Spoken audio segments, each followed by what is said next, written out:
శ్రీ గణేశాయ నమః. శ్రీ సరస్వత్యై నమః. శ్రీ గురుభ్యో నమః.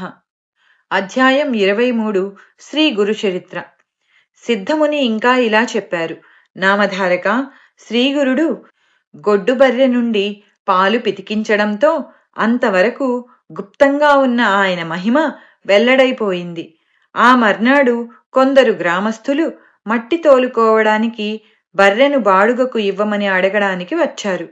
అప్పుడా బ్రాహ్మణుడు, అయ్యా, మా గేదె పాలిస్తున్నది కనుక ఇక నుండి దానిని మట్టి తోలడానికి పంపలేము అని చెప్పి నాడు ఆ గేదె ఇచ్చిన పాలు చూపించాడు.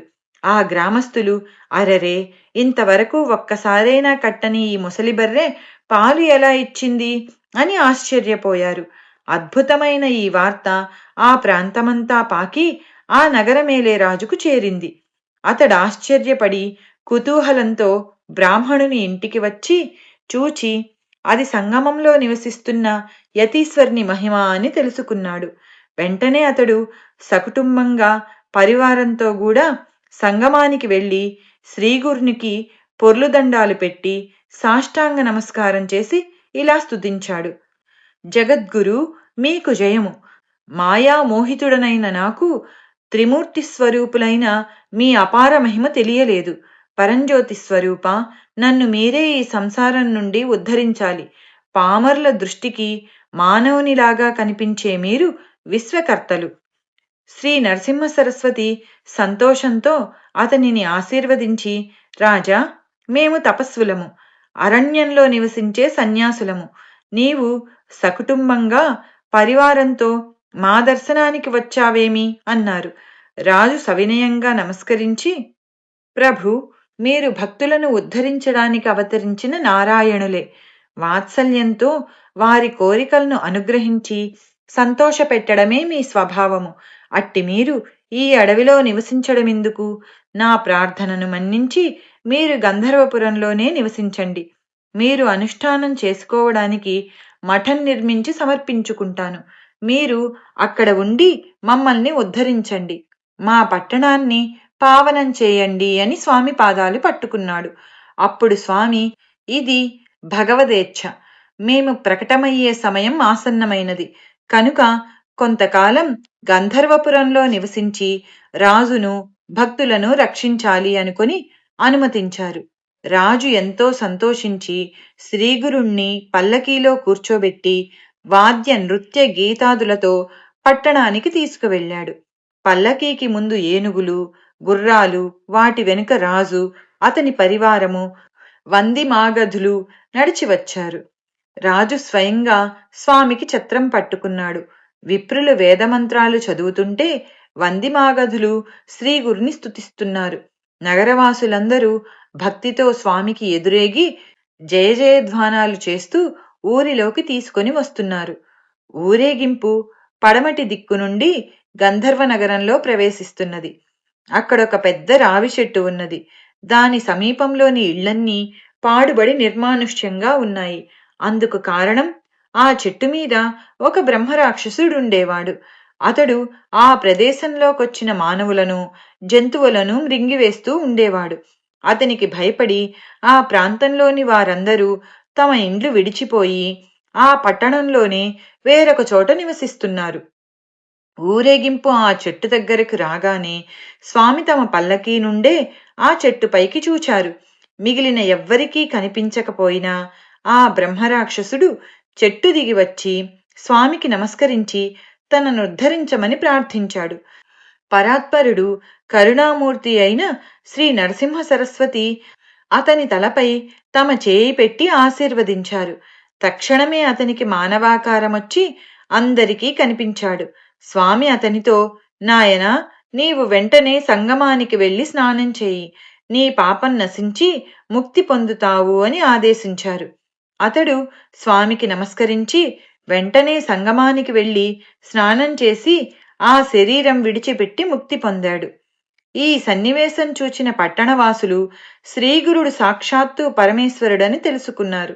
అప్పుడు శ్రీగురుడు, నాకు మఠం ఇక్కడే నిర్మించాలి అన్నారు. అప్పటికప్పుడే ఆ సమీపంలో ఉన్న ఒక పాడుబెట్టిన ఇల్లు శుభ్రం చేశారు.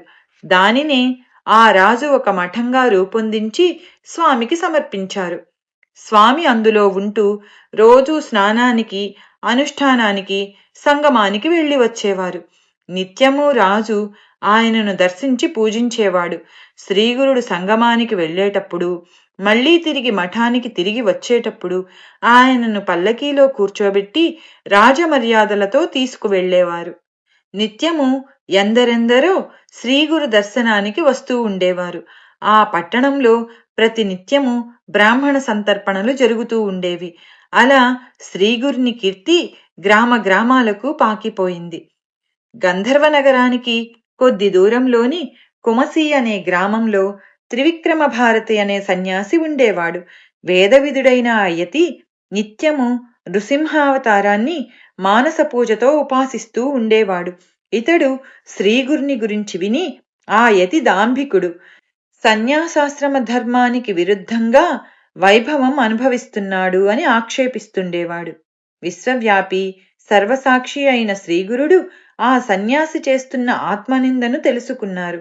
అప్పుడొక అద్భుతం జరిగింది. శ్రీ దత్తాయ గురవే నమః. శ్రీ శ్రీపాద శ్రీ వల్లభాయ నమః. శ్రీ నృసింహ సరస్వత్యై నమః. శ్రీ గురు చరిత్ర అధ్యాయం 23 సంపూర్ణం. శ్రీ గణేశాయ నమః. శ్రీ సరస్వత్యై నమః. శ్రీ గురుభ్యో నమః. సిద్ధయోగి ఇంకా ఇలా చెప్పారు. త్రివిక్రమ భారతి శ్రీగురుని నిందిస్తున్నాడని విని రాజు ఒకరోజు స్వామితో, స్వామి, అతడు మిమ్మల్ని నిందిస్తుంటే మీరు ఊరకుంటారేమి? అతని అజ్ఞానాన్ని తొలగించరాదా అని వేడుకున్నాడు. శ్రీగురుడు అంగీకరించి బయలుదేరారు. రాజు వెంటనే స్వామిని పూలమాలలతో అలంకరించి పల్లకీలో కూర్చోబెట్టి రాజలాంఛనాలతో కుమసి గ్రామానికి తీసుకువెళ్ళాడు. ఆ ఊరేగింపు మహావైభవంగా కుమసి గ్రామం సమీపించే సమయానికి త్రివిక్రమ భారతి పూజ చేసుకుంటున్నాడు. ప్రతిరోజు నరసింహావతారం అతనికి దర్శనమిచ్చేవాడు. త్రివిక్రముడు ఆ మూర్తిని మనస్సులో నిలుపుకొని మానస పూజ చేసేవాడు. కాని ఆ రోజు అతడెంత ప్రయత్నించినా ఇష్టదేవతామూర్తి దర్శనమియ్యలేదు. త్రివిక్రముడు, స్వామి నృసింహ, ఈ రోజు మీరు నన్నెందుకు కరుణించలేదు? ఎంతో కాలంగా చేస్తున్న నా తపస్సంతా ఈ రోజు భంగమైంది. ఇక నేనేమి చేయగలను అని ఆర్తితో తనను కరుణించమని ప్రార్థించాడు. వెంటనే అతని మనస్సులో పరివారంగా ఆ గ్రామానికి వస్తున్న శ్రీగురుని దర్శనమై, ఇప్పుడు నేను నదీ తీరంలో ఉన్నాను, అక్కడికి వచ్చి దర్శించుకో అని దివ్యవాణి వినిపించింది. త్రివిక్రమ భారతి వెంటనే లేచి నది వద్దకు వెళ్ళాడు. కాని అతనికి ధ్యానంలో కనిపించిన శ్రీగురుడే అక్కడ దర్శనమివ్వడంతో అతడు ఆశ్చర్యపడి శ్రీగురునికి సాష్టాంగ నమస్కారం చేశాడు. మరుక్షణమే అతనికి సమస్త ప్రాణులు, రాజు, పరివారము కూడా యతులలాగా కనిపించారు. త్రివిక్రమ భారతి నివ్వెరపోయి అంతమంది సన్యాసులలో శ్రీగురుని గుర్తించలేక, స్వామి, త్రిమూర్తి స్వరూప, వీరందరిలో మీ రూపమేదో గుర్తించలేకున్నాను. నాపై కృపతో మీ నిజరూపం దర్శింపచేయండి. ఇంతకాలం నేను చేసిన మానస పూజలకు సంప్రీతుడైన ఆ నరసింహావతారుడే మీ రూపంలో నేడు ప్రత్యక్ష దర్శనం అనుగ్రహించారు. ఈరోజు నా తపస్సు ఫలించింది, అందువలననే మీ దర్శనం లభించింది అన్నాడు. శ్రీగురుడు సంతోషించి తమ నిజరూపంతో కనిపించారు. అంతకుముందు కనిపించిన యతీశ్వరుల రూపాలు అదృశ్యమై వాటి స్థానాలలో స్వామిని అనుసరించి వచ్చిన రాజు, పరివారము కనిపించారు. స్వయంగా రాజు చేత వింజామర్లతో వీచబడుతున్న శ్రీగురుని దివ్యమంగళ రూపాన్ని త్రివిక్రముడు కన్నులారా చూచాడు. అప్పుడు శ్రీగురుడు, త్రివిక్రమ, ఎవరిని దాంభికుడని, భ్రష్టుడని నిందించావో ఆ సన్యాసియే మేమిప్పుడే నిన్ను పరీక్షించాము. నృసింహ భక్తుడవైన నీవు ఏ కారణంగా విమర్శించావు? దంభి లక్షణాలేమిటో తెలుసుకోవాలని వచ్చాను. నీ నృసింహుని అనుగ్రహంతో నా విషయమై నీ సంశయమేమిటో వివరించు అన్నారు. శ్రీగురుడు తన విషయమంతా వివరించి చెప్పడమేగాక ఆయన ప్రసాదించిన దివ్య దర్శనంతో పరవశించిన త్రివిక్రమ భారతి శ్రీగురునికి నమస్కరించి, సద్గురుత్తమా, మీరు మానవ రూపంలో అవతరించడం వలన నేను తెలియక మూఢుని వలె ప్రవర్తించాను. నన్ను క్షమించండి. విదురుని వద్దకు ద్రౌపది వద్దకు అనుగ్రహించవచ్చిన శ్రీకృష్ణుని వలె నన్ను అనుగ్రహించడానికై మీరే స్వయంగా వచ్చారు. మీరు సాక్షాత్తు త్రిమూర్తి రూపమైన పరమేశ్వరులే. పగటి వెలుగును చూడలేని గుడ్లగూబవలే అజ్ఞానినైన నేను మీ పరంజ్యోతి స్వరూపాన్ని గుర్తించలేక భ్రమించాను. మీరు నన్ను జ్ఞానమనే నావలో ఎక్కించి మీ కృపయనే అనుకూల వాయువును ప్రసరింపజేసి ఆత్మయనే ఒడ్డు చేర్చండి. భారతంలో అర్జునునికి శ్రీకృష్ణుడు విశ్వరూప దర్శనమిచ్చిన కథ విన్నాను. కానీ ఇప్పుడు మీ అనుగ్రహంతో మీ విశ్వరూపం ప్రత్యక్షంగా దర్శించి కృతార్థుడనయ్యాను. భేదబుద్ధిని సులభంగా తొలగించగల చింతామణి వలె మీరు నాకు ఈనాడు లభించారు. మీరే నా ఉపాస్య దైవమైన నృసింహస్వరూపులు. శరణు శరణు అని స్తుతించాడు. శ్రీగురుడు అతనిని అనుగ్రహించి, త్రివిక్రమ, నీ భక్తికి సంతోషించాము. నీవు నృసింహస్వామికి చేసే అనుష్ఠానం మాకే చెందుతుంది. అదే చేస్తూ ఉండు. నీకు పునర్జన్మ లేదు. నీవు జీవన్ముక్తుడవై పరమాత్మలో ఐక్యమవ్వగలవు అని ఆశీర్వదించి త్రివిక్రమ భారతిని ఆ గ్రామంలోనే ఉండమని ఆదేశించారు. తర్వాత ఆయన గ్రామాధిపతితోనూ పరివారంతోనూ మాకు అనుష్ఠాన సమయమైంది. మేము ముందుగా వెళతాము, మీరు వెనుకరండి అని చెప్పి మనోవేగంతో సంగమానికి చేరుకున్నారు. తర్వాత శ్రీగురుడు స్వస్థానమైన గంధర్వపురం చేరారు. కనుక నామధారక, శ్రీగురుడు భగవంతుడు కాడని, మానవమాత్రుడేనని తలచేవాడు 7 జన్మలు నరకం అనుభవిస్తాడు. గురువే బ్రహ్మ విష్ణు మహేశ్వర్లని వేదాలు చెబుతున్నాయి.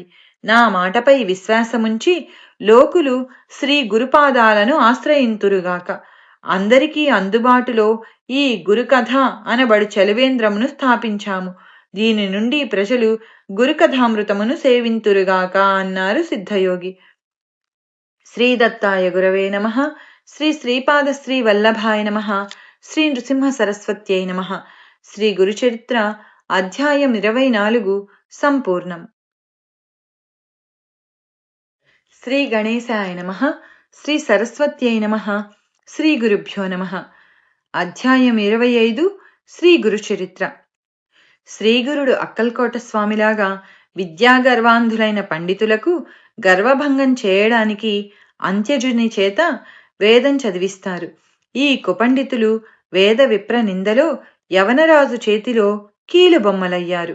వీరిని నిగ్రహించడానికి సన్యాస ధర్మాన్ని అతిక్రమించి శాస్త్రవాదంలో వారిని ఓడించవచ్చో లేదో తెలియని శిష్యుని కోరికపై శ్రీగురుడు తమ ఆశ్రమధర్మం అతిక్రమించకుండానే వారిని నిగ్రహించడం వారి ధర్మదక్షతకు సర్వసమర్థతకు నిదర్శనం. అట్టి ధర్మ సందేహం కలిగిన సచ్చిష్యుడు సద్గురువును శరణు పొందాలని సూచన. ఎంత శ్రోత్రియత పాండిత్యము కూడా ధనకీర్తి కాంక్షల వలన వ్యర్థమే కాక అరిష్టప్రదమని తెలియాలి. సమర్థ సద్గురువు సమాగమం వలన గాని శ్రోత్రియత పాండిత్యము సార్థకం కావన్నమాట. అంతేకాదు, నిజమైన సద్గురు భక్తుడు సద్గురువు కూడా దుష్టులెంత రెచ్చగొట్టినా కూడా తామే ప్రమాణమని పలికి ఋషిప్రోక్తమైన శాస్త్రమే ప్రమాణమని చెప్పి దానినే సామాన్య సాధకుల వలె శ్రద్ధతో పాటిస్తారు. సద్గురువు చెప్పిన వేదస్థుతి రూపమైన ఈ 25, 26, 27 అధ్యాయాలు పాఠకులకు పవిత్రతను, నిరహంకారాన్ని, సద్గురువుపై భక్తిని పెంపొందిస్తుంది. కథారంభం. అటుపైన శ్రీగురుడు చేసిన దివ్య లీలలను వినిపించమని ప్రార్థించిన నామధారకునితో సిద్ధముని ఇలా చెప్పారు. ఒకప్పుడు వైఢూర్య నగరంలో ఒక ముసల్మాను పరిపాలిస్తూ ఉండేవాడు. అతడు హిందూ మతద్వేషి, ఎంతో కఠినాత్ముడు. అతడు తన రాజ్యంలో గల వేదాంగ పారంగతులైన పండితులను నిర్బంధంగా తన దగ్గరకు రప్పించుకొని తన ఎదుట వేదమంత్రాలు చదివించి వాటి అర్థాలు చెప్పమని శాసిస్తుండేవాడు. అందుకు అంగీకరించని వారికి ధనాశ చూపుతూ ఉండేవాడు. అయినప్పటికీ కొందరు శిష్టాచారపరులు అలా చేయడం తమ వల్ల కాదని చెప్పి నిరాకరించేవారు. కొందరు నికృష్టులు మాత్రం అతడిచ్చే సంభావనలను ఆశించి వైదిక ధర్మాలకు విరుద్ధంగా అతని ఎదుట వేదార్థము చెబుతూ ఉండేవాడు. యజ్ఞకాండలోని అంశాలు వారి నుండి విని ఆ దుష్టుడు యజ్ఞాలలో పశుహింస చేసే బ్రాహ్మణులు ఇతరులు చేసే జీవహింసను నిందించడం తగదని అవహేళన చేస్తూ ఉండేవాడు. అలా వేదార్థం చెప్పిన వారికి తన చేతికొచ్చినంత సంభావనలు ఇస్తూ ఉండేవాడు. ఆ సంగతి విని ధనాసపరులెందరో అతని మెప్పుకోరి అతని వద్దకు తమకై తామే వచ్చి వేదార్థం చెప్పసాగారు. ఒకనాడు ఉత్తరాది నుండి వేద పండితులైన బ్రాహ్మణులిద్దరు వచ్చి ఆ రాజును దర్శించి, రాజా, సకల విద్యలలోనూ మాకు సాటి అయిన వారు ఎక్కడా లేరు.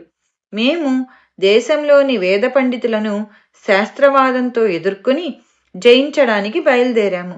మీ రాజ్యంలో మాతో వాదించగల విద్వాంసులు ఎవరైనా ఉంటే పిలిపించండి, మా ప్రతిభ నిరూపించగలము అన్నారు. పరాయి మతాన్ని కించపరచడానికి మరొక మంచి అవకాశం లభించిందని తలచి ఆ రాజు వెంటనే నగరంలో దండోరా వేయించి నాటి మధ్యాహ్నం సభ ఏర్పాటు చేయించి ఆ పండితులను వాదంలో ఓడించిన వారికి గొప్ప బహుమానాలు ఇవ్వగలనని, ఓడిన వారిని దండించగలనని ప్రకటించాడు. అటువంటి బహుమానాలను ఆశించి మన వేద శాస్త్రాలను ఆ దుష్టుల ఎదుట వల్లించడం ఇష్టపడని శిష్టాచారులు కొందరు తమకంతటి సామర్థ్యం లేదని చెప్పి తప్పుకున్నారు. మరికొందరు నిండు సభలో తమకు అవమానం జరుగుతుందని భయపడి ముందుకు రాలేదు. వీరంతా ఆ కుపండితులకు జయపత్రాలిచ్చివేయక తప్పలేదు.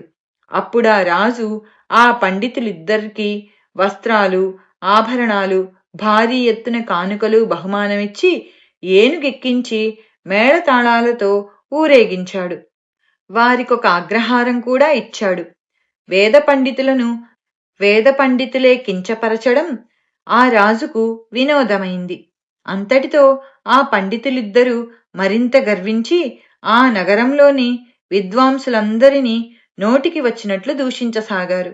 ఒకనాడు వారు రాజుతో, అయ్యా, మా పాండిత్యము, మా ప్రతిభ ఇక్కడంతా తెలిసిపోవడం వలన ఇక్కడ మాతో వాదానికి ఎవరూ ముందుకు రావడం లేదు. కాని వాదన లేకుంటే మేము చేసే పరిశ్రమ వలన ప్రయోజనమేమిటి? కనుక మీరు సెలవిస్తే మేమీ రాజ్యమంతటా సంచారం చేసి పండితులందరితో వాదించదలచాము. మీరు అనుమతినిస్తే అలా దిగ్విజయం చేసి వారి నుండి జయపత్రికలు తీసుకురాగలము అని చెప్పారు.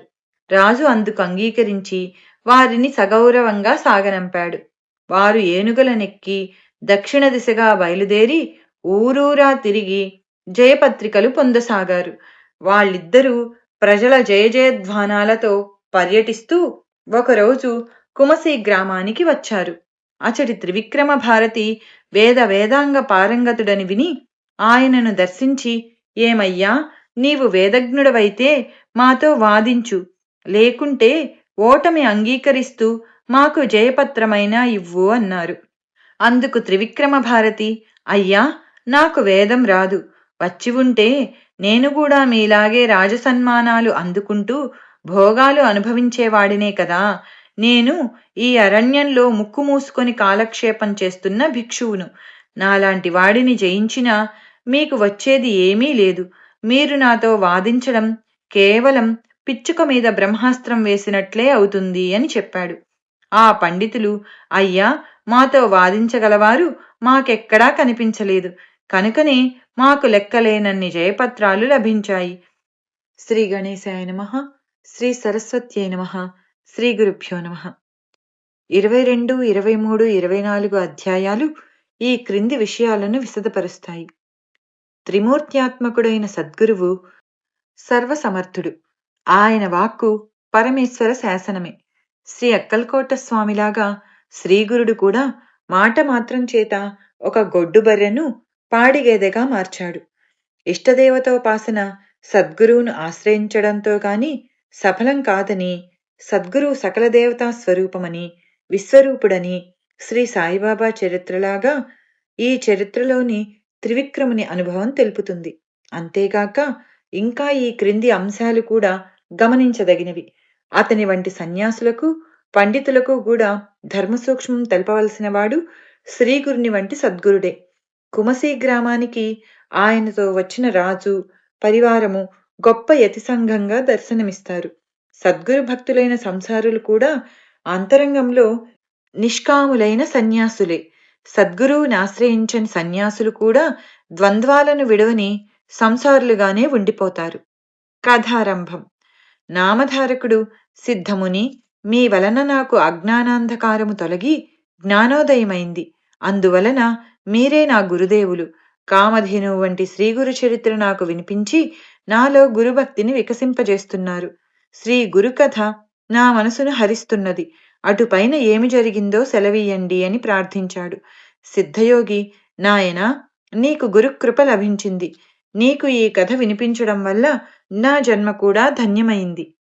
అటు తర్వాత శ్రీగురుడు ఈ గంధర్వపురం చేరి భీమా అమరజా సంగమంలో నివసించడం వలన ఈ క్షేత్రంలో అపారమైన మహిమ వెల్లడవుతున్నది. ఇక్కడ ఈ రెండు నదులు కలిసి ఉత్తర దిక్కుగా ప్రవహిస్తాయి కనుక ఇది చాలా గొప్ప క్షేత్రం. ఇక్కడ ఎంతో మహిమగల 8 తీర్థాలున్నాయి. ఇక్కడ కూడా శ్రీగురుడు అదృశ్య రూపంలో నిత్య నివాసం చేస్తున్నారు. ఆయన దివ్య పాదాలలోనే సమస్త తీర్థాలున్నప్పటికీ మరుగున పడిన ఈ క్షేత్ర మాహాత్మ్యం లోకానికి తెలపడానికే ఆయన ఇక్కడ విజయం చేస్తున్నారు. ఆయన మొదట ఇక్కడ కూడా తమ మహిమ ప్రకటమవనీయక గుప్తంగా సాధు జీవితం గడిపేవారు. ఆయన సంగమం వద్ద అడవిలో సంచరిస్తూ దగ్గరలోనున్న గంధర్వపురానికి భిక్షకు వెళ్లేవారు. ఆ గ్రామంలో సుమారు 100 బ్రాహ్మణ కుటుంబాలుండేవి. వారంతా వేదవిధులు. ఆ గ్రామంలో గుణవంతుడైన ఒక పేద బ్రాహ్మణుడు ఉండేవాడు. అతని భార్య పతివ్రత. వారికి ఒక ముసలి గొడ్డు బర్రె ఉండేది. గ్రామంలోని రైతులు దానిని మట్టి, ఇసుక మొదలగునవి మోయించుకోవడానికై అద్దెకు తీసుకువెళ్తూ ఉండేవారు. అతడు యాయవారం అనగా భిక్షాటనతోనూ గేదెపై వచ్చు బాడుగలతోనూ జీవనం సాగిస్తూ ఉండేవాడు. శ్రీ నృసింహ సరస్వతి స్వామి తరచూ వీరింటికి భిక్షకు వెళ్లేవారు. అది చూచి గ్రామంలో శ్రోత్రీయులము శ్రీమంతులము అయిన బ్రాహ్మణులము ఇంతమంది ఉండగా ఈ సన్యాసి మన ఇండ్లకు భిక్షకు రాకుండా ఆ దరిద్ర బ్రాహ్మణుడి ఇంటికే వెళ్లాలా